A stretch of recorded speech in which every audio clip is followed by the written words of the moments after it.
Assalamu alaikum. आज बनाओ अस पालक तो चामन। पालक तो चामन यूजुअली रननी तो आज हाव बह पालक पनीर बनानुक खास नो तरीक। वमेद तुह यह तरीक पसंद तो तुह बनव तो पकि करो जल्दी जल्दी शुरू अजिच रेसिपी पालक पनीर। पालक पनीर बनाने बापत मे यह पालक तमस कड़ित तो बेच मे यह चामन तमस तैयार करित मे निम्स यह 1 किलो पालक तो बे 1 किलो चामन। गथी करो चामन पीस ये चामन बनाओ लकट लकट रेक्टेंगुलर शेप्स साइज थो कुन इथे कन करो बाकी चामन तह लकट लकट चकल चामन लकट लकट चकल कर तैयार तो वन जोल मे गैस तो गैसस पे थव बह यह तव तो ताई मज त्रा बह वन तील तील बह करान रिफाइंड तील इस्तेमाल तो हेक्यू कह तील इस्तेमाल कर तो यह त्रे मे तिलस 3 क्रेंड ऊर तो तील गरम गसन पत अनो यह चामन तो यह वन तलन। पालक पनीर बनावान तथ मे चामन ज्यादा तलान कह ज्यादा निजी चामन खेवान कह तवे तलहन मगर ज्यादा कह हल्क फ्राई कर तो वुचान चामन गए हल्क लाइट फ्राई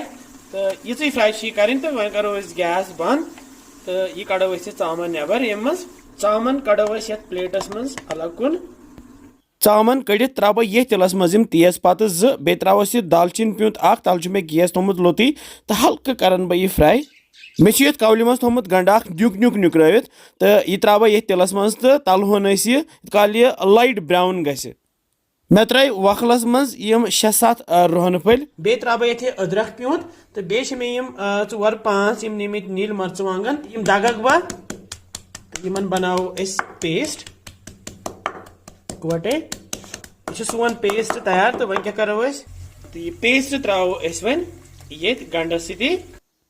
तो करोन यह कैंसन सेकंडन ये गंडस सी तैयार मे 2 टमाटरन बनाम प्यूरे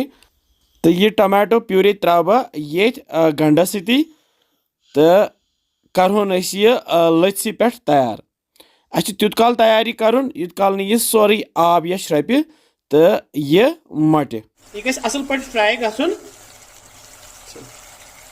मुश्किल ते त्रो जान टमाटर तो गंड तैयार गि त्रो मे ये 1 बड़ल बे त्रा बह 3 सब्ज ٲलہٕ यथ बे त्रा बह वजल मर्चवांगन 2 चमच यथ बे त्रो बदियान चमच 1 बे त्रो लेदर चमच 1.5 अम पे रलाव मसाल ये सोरे वन त्रो ये चामन ऊर तो चामन त्रो मे ये सी तो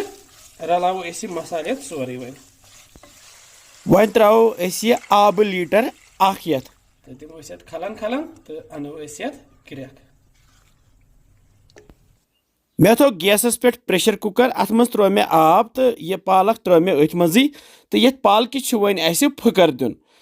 पालक फकर लगित कड़ो पालक नबर पालक त्रावन बह डायरेक्टली तरनिस आबस मज वन असल पे छलोन तरनिस आबस मज पालक अम पे कड़ो नबर तो यह पालक चढ़ो असल पे तो कड़ो यह आब मे ओन यह तख्त यथ तख्तस पे त्रो मे यह पालक तो यथ कर बह वन ये श्राक नुक नुक बेस्ट वारिया मजेदार पालक तो चामन गसान इत कन बनावान पालक तो चामन मगर यह ब्या तरीक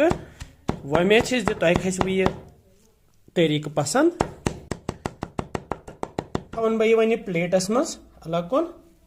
यह तिलस मज चामन तले तमे मज कोड़ मे थोड़ा सा तील तो त्रो मे अलग ताई मज तो अत मज त्रो यह पालक तो तलहन वन दिमो ये अलग थोड़ा सा तलि पश मगर ज्यादा तलिन दिन ये क्या हल्क फ्राई करहन पालक पालक मज असल क्वांटिटी मज आयरन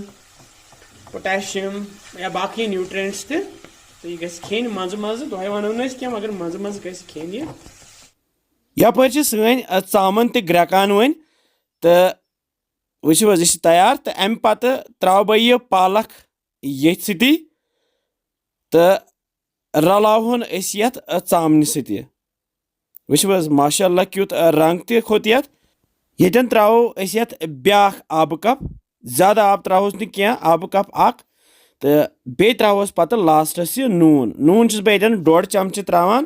تُہۍ کوٗتاہ چھُو نوٗن کھٮ۪وان تُہۍ ترٛٲیِو تَمی حِساب تہٕ رلاوہون أسۍ یہِ صحیح پٲٹھۍ وۄنۍ اَمہِ پَتہٕ کیٛاہ کَرو اَمہِ پَتہٕ تھاوو أسۍ اَتھ ڈَکھن گیس تھوٚو مےٚ تَلہٕ لوٚت 15 پٮ۪ٹھٕ 20 مِنٹ تامَتھ کَرہون أسۍ یہِ تیار تہٕ پَتہٕ کَرہون أسۍ یہِ چیک 20 مِنٹ گٔے تہٕ أسۍ کَرو وۄنۍ یہِ چیک تہٕ یہِ چھُ تیار گوٚمُت آلموسٹ ماشاء اللہ وٕچھِو کِژھ اَصٕل خوٗبصوٗرت پالک تہٕ ژامَن بنے اَسہِ پالک پنیٖر مُشکِن اَدفر چھِ یِوان اورٕ ماشاء اللہ أسۍ کَرو وۄنۍ گیس بنٛد وۄنۍ تھوٚو اَسہِ گیسَس پٮ۪ٹھ تہٕ تَتھ منٛز ترٛوو مےٚ یہِ گٮ۪و چمچہٕ اکھ تہٕ بیٚیہِ ترٛاوٕ بہٕ ییٚتہِ تھَنہِ چمچہٕ اکھ یَپٲرۍ نہِ مےٚ کینٛہہ ڈرٛاے فرٛوٗٹٕس یَتھ منٛز پِستہٕ تہٕ کاجوٗ چھِ یِمن کَرٕ بہٕ نیُک نیُک چاپ تہٕ یِم ترٛاوَکھ بہٕ ییٚتھۍ گٮ۪وَس تہٕ تھَنہِ منٛز یِم ڈرٛاے فرٛوٗٹٕس کَروکھ أسۍ ہلکہٕ فرٛاے زیادٕ چھِنہٕ زالٕنۍ کینٛہہ بس ہلکہٕ فرٛاے کٔرِتھ تُلہٕ بہٕ یہِ تٲو تہٕ وۄنۍ ترٛاوو أسۍ یہِ ییٚتھۍ پالکہِ تہٕ ژامنہِ سۭتۍ پٮ۪ٹھٕ ترٛاوہوس یِتھ کٔنۍ گول گول کٔرِتھ ماشاء اللہ وٕچھِو حظ اَمہِ سۭتۍ چھُ اَتھ واریاہ مَزٕ گژھان تُہۍ ہیٚکِو یہِ اَمہِ بغٲر تہِ بنٲیِتھ تہٕ وۄمید چھِ زِ تۄہہِ آسِوٕ یہِ أزِچ پالک پنیٖر پسنٛد آمٕژ تُہۍ تہِ بنٲیزیو بیٚیہِ ٲسۍزیو وَنان کہِ چھو باسان تۄہہِ یِم سانہِ ریسپیٖز اِنشاء اللہ سَمکھو بیٚیہِ کیٚنٛژھن مزٕدار ریسِپین سۭتۍ تُہۍ تھٲیزیو پَنُن خیال بِہِو رۄبَس حوال اَسَلامُ علیکُم